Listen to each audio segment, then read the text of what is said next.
So welcome to my YouTube channel DJ Swaraj ব্লগে।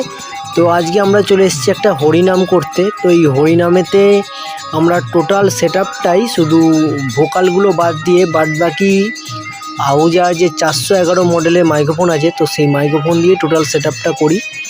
Instrument খোলের ডান দিক বাঁ দিক সমস্ত কিছুই, আর ভোকালটা দেওয়া হয় Q1-এর 98 বা PG98 দিয়েও দেওয়া হয়। তো এখানে আমি কি মিক্সার ইউজ করি তো তোমাদের দেখাবো। মাত্র আমরা মনিটর থেকে 6 ইঞ্চি বা কোথাও 1 ফুট দূরেই মাইক্রোফোন রাখি, সেটা তোমরা ভিডিওতে দেখতেই পাবে যে কোথাও একটুও নয়েজ বলে কিচ্ছু পাবে না। তো তোমরা দেখতে থাকো ভিডিওটা, এবং ভিডিওর শেষে তোমাদের মিক্সারটা ভালো করে দেখিয়ে দেবো।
তো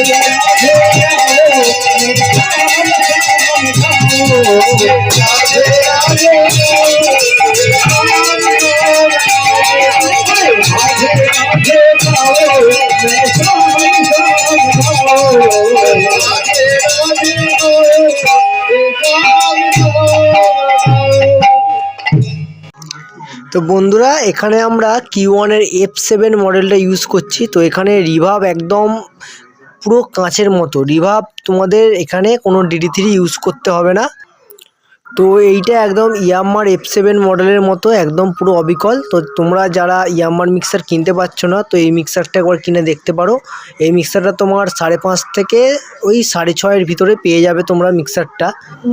এই মিক্সারের আর একটা সবথেকে বড় সুবিধা হলো যে এই মিক্সারে রেকর্ডিং করে, মানে এই মিক্সারের যে অডিওটাই তুমি ঢোকাবে ইনপুটে, সেটা হচ্ছে সমস্তটাই রেকর্ডিং করতে পারবে। এবং এত কম প্রাইসে অন্য কোনো মিক্সারে তুমি রেকর্ডিং করতে পারবে না। এখানটা জাস্ট একটা দেখো আমি পেন ড্রাইভ লাগিয়ে রেখেছি বা কার্ডেটার চিপ, যাই হোক তুমি লাগাবে ইউএসবির জায়গায়, এখান থেকে তুমি রেকর্ডিং করতে পারবে। তো আমি এখানে এই মিক্সারের সাথে SM6 মিক্সারটা পাঞ্চ করি, কারণ ওটা হচ্ছে আউটপুট অ্যালিসিসের মতো অনেকটা কাজ করে। তো সেই জন্য আমরা SM6টা এখানে রাখি। তো তোমরা মনে করলে এইটা দিয়েই কাজ চালিয়ে নিতে পারো, বেশ সাথে SM6ও পাঞ্চ করতে পারো। তো তোমরা একবার কিনে দেখতে পারো। তো ভিডিওটা ভালো লাগলে অবশ্যই একটা লাইক করে দিও, চ্যানেলটা সাবস্ক্রাইব করে দিও।